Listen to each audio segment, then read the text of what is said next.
மீன் குழம்பை இந்த மாதிரி மெத்தடில், அதாவது கிராமத்து ஸ்டைல் மெத்தடில் செஞ்சு பாருங்கள், சூப்பராக இருக்கும். நான் பாறை மீனில் பண்ணியிருக்கேன். பாறை மீன் மட்டும் இல்லை, எந்த மீனில் வேணாலும் இந்த மாதிரி மெத்தடில் குழம்பு வைங்க. அதுக்கு ஒரு பெரிய எலுமிச்சங்காய் அளவு புளி எடுத்து ஃபஸ்ட்டு புளியை நனைய விட்டுடணும்.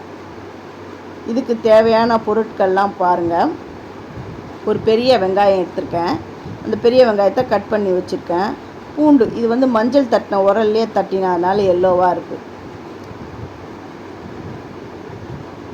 அது வந்து சின்ன வெங்காயம், 2 தக்காளி, கருவேப்பிலை எடுத்திருக்கேன். ஒரு மிக்ஸி ஜார் எடுத்திருக்கேன். அதில் வந்து 1/2 ஸ்பூன் சோம்பு, அப்புறம் அந்த சின்ன வெங்காயம்லாம் சேர்த்து அரைச்சி எடுத்துகிட்டு வரேன். சில பேர் தேங்காய் வேணுன்றவங்க கூட ஒரு சின்ன பிட்டாக அப்படி போட்டு கூட சேர்த்துக்கலாம். நான் எனக்கு தேங்காய் வேண்டாம், எனக்கு பிடிக்கல, அதனால் நான் தேங்காவை சேர்க்கலை. உங்களுக்கு இஷ்டமாக இருந்தால் சின்னதாக ஒரே ஒரு துண்டு போட்டு சேர்த்துக்கோங்க.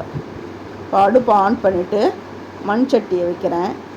மீன் குழம்பு செய்யணுன்னா மண் சட்டியில் பண்ணுங்கள், அப்போ தான் இன்னும் டேஸ்ட்டாக இருக்கும். அப்புறம் நல்லெண்ணெய் சேருங்க.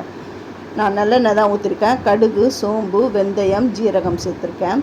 சோம்பு வந்து 1/4 ஸ்பூனு, ஜீரகம் 1/2 ஸ்பூனு, வெந்தயம் கொஞ்சம் அதுவும் 1/2 ஸ்பூன் சேர்த்துருக்கேன். கடுகு, இப்போ வந்து தட்டி வச்சுருக்கிற அந்த பூண்டு, வெங்காயம், 2 பச்சை மிளகாய், கருவேப்பிலை இதெல்லாம் சேர்த்து வதங்கணும். இந்த வெங்காயம் வந்து இந்த கண்ணாடி பதம் அப்படி வந்த உடனே நம்ம கட் பண்ணி வச்சுருக்கிற தக்காளியை இதில் சேர்த்துடுறேன். இந்த தக்காளி வந்து இந்த தக்காளி பழம் வந்து நல்லா மேஷ் ஆகணும். இந்த ஜூஸு எல்லாம், அந்த ஜூஸ் ஃபுல்லாக அதில் இறங்கிடணும். அந்த தோல் தனியாக பிரிஞ்சு வரணும், அந்த அளவுக்கு வதங்கணும். இப்போ வந்து அந்த குழம்புக்கு தேவையான உப்பு போட்டுடுறேன். உப்பு போட்டு கொஞ்சம் வதங்கட்டும். நான் இதை மூடி போட்டு அப்புறம் திறக்கலாம். ஃபஸ்ட்டு என்னுடைய வீடியோவை பார்க்குறவங்க சப்ஸ்கிரைப் பண்ணலைன்னா சப்ஸ்கிரைப் பண்ணுங்கள், ஆல் என்ற ஆப்ஷன் கொடுங்க. அப்போ தான் நான் போகிற ஒரு வீடியோவுடைய நோட்டிஃபிகேஷனும் உங்களுக்கு காட்டும்.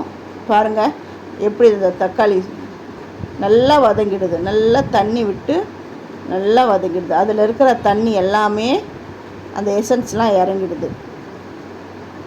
இப்போது இந்த டைமில் மஞ்சப்பொடி, அப்புறம் குழம்பு மிளகாய்த்தூள். குழம்பு மிளகாய் பொடி வீட்டிலே அரைச்சது தான், அதை ஒரு 2 ஸ்பூன் நான் சேர்த்துட்டு அந்த பச்சை வாடை போகிற அளவுக்கு நல்லா வதங்கணும். அடுப்பு வந்து மீடியமில் தான் இருக்கணும். இப்போ கரைச்சி வச்சுருக்கிற புளி தண்ணியை இதில் விட்டுட்டு கலந்துட்டு இது கொஞ்சம் கொதி வரட்டும். இந்த கொதி வந்த உடனே நம்ம ஏற்கனவே அந்த சின்ன வெங்காயமும் அந்த சோம்பும் போட்டு அரைச்சி வச்சுருக்கோம் இல்லையா, அதை இதில் சேர்க்கணும். முதல்ல இந்த குழம்பு கொஞ்சம் நல்லா கொதி வரட்டும், அந்த பச்சை வாடெல்லாம் கொஞ்சம் போகட்டும். இந்த வெங்காயம் நல்லா கொதி வந்துடுது. இப்போ அந்த அரைச்சி வச்சுக்கிறத நான் இதில் சேர்த்துடுறேன். இதில் சேர்த்துட்டு அது அடுப்பை வந்து ஸ்லிம்மில் வைக்கணும். இப்போ வந்து அதை சேர்த்துட்டேன். இப்போ வந்து அந்த ஜாரில் கொஞ்சம் தண்ணியை விட்டு அதுவும் இதில் சேர்த்துட்டேன். நீங்கள் நினைப்பீங்க, ஐயோ இது ரொம்ப தண்ணி ஆகிடும் அப்படின்னு. தண்ணிலாம் ஆகாது, நல்லா கொதிக்க திக்காகிடும். இதுதான் பாறை மீன், இது மஞ்சள் பாறைன்னு சொல்லுவாங்க. இதை எப்படி க்ளீன் பண்ணணும் அப்படின்றதையும் சொல்கிறேன். அந்த துடுப்பு இருக்குது பாருங்கள், இதை ஈஸியாக வந்து நம்ம க்ளீன் பண்ணிடலாம். இதில் வந்து அந்த செதில்லாம் இருக்காது. இந்த துடுப்பை வந்து கத்திரிக்கோல் எடுத்து கட் பண்ணிடணும். இது வந்து பிகினர்ஸ்க்கு தான் சொல்கிறேன். இது கூட தெரியாதா எங்களுக்கு அப்படிலாம் கேட்டுடாதீங்க. தெரியாதவங்க அவங்களுக்கு தான் நான் சொல்கிறேன். இப்போ தான் அந்த மூச்சு விடுது பாருங்கள், அந்த கில்ஸு, அந்த பக்கமாக அந்த செதில், இதை பிடிச்சி அப்படியே ஒரு இழுக்கணும். இழுத்துட்டா அந்த குடல் எல்லாமே வந்துடும். ரொம்ப ஈஸியாக இதை வந்து க்ளீன் பண்ணிடலாம். இந்த வீடியோவுக்காக நான் வந்து உங்களுக்கு ஸ்லோவாக செஞ்சு காட்டுறேன். அவ்வளோதான். பாருங்கள், அந்த குடல்லாம் வந்துடுது. அந்த மேலே இருக்கிற அந்த பிளட்டெல்லாம் நல்லா தண்ணி விட்டு வாஷ் பண்ணிவிடுங்க. அப்புறம் அந்த கன்னங்கள், அந்த வாயெல்லாம் கட் பண்ணிவிடுங்க. அது ஈஸியாக அந்த கத்திரிக்கோல்லையே ரிமூவ் பண்ணலாம். அவ்வளவுதான்.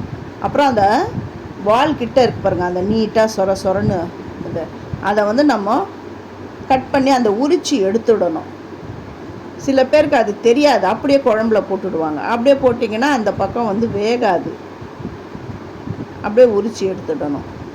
இப்போ நீங்கள் வந்து நான் ஏன் இதெல்லாம் க்ளீன் பண்ண போகிறேன்னா கடையில் கொடுத்து க்ளீன் பண்ணிவிடுவேனே அப்படின்னு சொல்கிறவங்க அதுவும் உங்கள் இஷ்டம். எப்படி க்ளீன் பண்ணணும் என்றதை நான் சொல்கிறேன். கடையில் போனால் கூட இந்த அளவுக்குலாம் சுத்தமாகலாம் அவங்களுக்கெல்லாம் க்ளீன் பண்ணி தர மாட்டாங்க. அப்படியே சும்மா அப்படியே அந்த கத்தியில் பரட்டி இந்த இடத்த அப்படியே லைட்டாக இது அப்படியே செதுக்கி தருவாங்களே தவிர இந்த மாதிரிலாம் தோலெல்லாம் உரிச்சிலாம் கொடுக்க மாட்டாங்க. இப்போ அந்த கடைசியில் இருக்கிற அந்த டெய்லையும் கட் பண்ணுறேன். ஏன்னா ஃபஸ்ட்டு நீங்கள் அந்த டெய்லை கட் பண்ணிட்டீங்கன்னா அதை பிடிச்சி இழுக்கிறதுக்கு வாட்டம் இருக்காது. இப்போ எல்லா மீனையும் க்ளீன் பண்ணி சுத்தமாக வாஷ் பண்ணி எடுத்துன்னு வந்துட்டேன். இப்போ குழம்பும் கொதிக்குது. இந்த டைமில் அந்த க்ளீன் பண்ணி வச்சுருக்கிற அந்த மீனை இதில் நான் சேர்த்துட்றேன். அடுப்பை ஸ்லிம்மில் வச்சு தான் போய்ட்டு அந்த மீனை க்ளீன் பண்ணணும். ஏன்னா ஈஸியாக கடன்னு க்ளீன் பண்ணிடலாம். இங்கே கொதிக்கிறதுக்கும் அந்த அந்த மீன் டைமில் நம்ம அந்த மீனை க்ளீன் பண்ணுறதுக்கும் கரெக்டாக இருக்கும். இப்போ எல்லா மீனையும் இதில் நான் சேர்த்துட்டு அடுப்பை கொஞ்சம் மீடியமில் வச்சுட்டு போகிறேன். இது 3 நிமிஷத்தில் வெந்துடும். பாருங்களேன், அந்த எண்ணெய்லாம் மேலே பிரிஞ்சு வருது பாருங்கள். அப்போ கரண்டியை விட்டு குத்தக்கூடாது. அப்படி குத்துனீங்கன்னா மீனெல்லாம் அப்படியே கரைஞ்சிடும். தனித்தனியாக முள் தண்ணி சதை தனித்தனியாக நிற்கும். இப்போ எப்படி ஏற்கனவே நம்ம தாளிச்சிட்டு தான் இப்போ நல்லெண்ணெய் விட்டு அந்த வடகம் சேர்த்துட்றேன். வடகம் சேர்த்துட்டு கருவேப்பிலை கொஞ்சமாக இதில் சேர்க்கணும். இந்த ஹோட்டல் ஸ்டைலாம் எப்படி பண்ணுறதுன்னா இந்த மாதிரி அந்த கலரிஷாக நல்லா வரணுன்னா, நல்லா பார்க்குறதுக்கு அட்ராக்ஷனாக இருக்குன்னா இந்த மாதிரி பண்ணுங்க.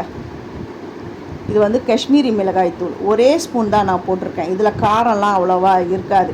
அந்த கலருக்காக நான் இப்போ இதை சேர்க்குறேன். இது வீட்லேயே அரைச்ச காஷ்மீரி மிளகாய் தூள் தான்.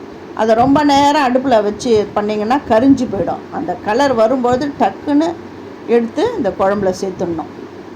அவ்வளவுதான். நல்லா சூப்பரான மீன் குழம்பு ரெடி ஆகிடுது. இப்போ கொத்தமல்லி தழையை இது மேலே தூவிட்டு மூடி வைக்கிறேன்னா அப்படியே போட்டு மூடினீங்கன்னா அந்த தண்ணியெல்லாம் அந்த குழம்புல இறங்கிடும். இந்த மாதிரி கரண்டி வச்சு கொஞ்ச நேரம் அப்படி மூடி வைங்க. எவ்வளோ சூப்பரான பாறை மீன் குழம்பு ரெடி ஆகிடுது. நீங்களும் உங்கள் வீட்டில் இதேமாரி செஞ்சுட்டு எப்படி வந்ததுன்னு எனக்கு கமெண்ட் பண்ணுங்கள். தேங்க்யூ.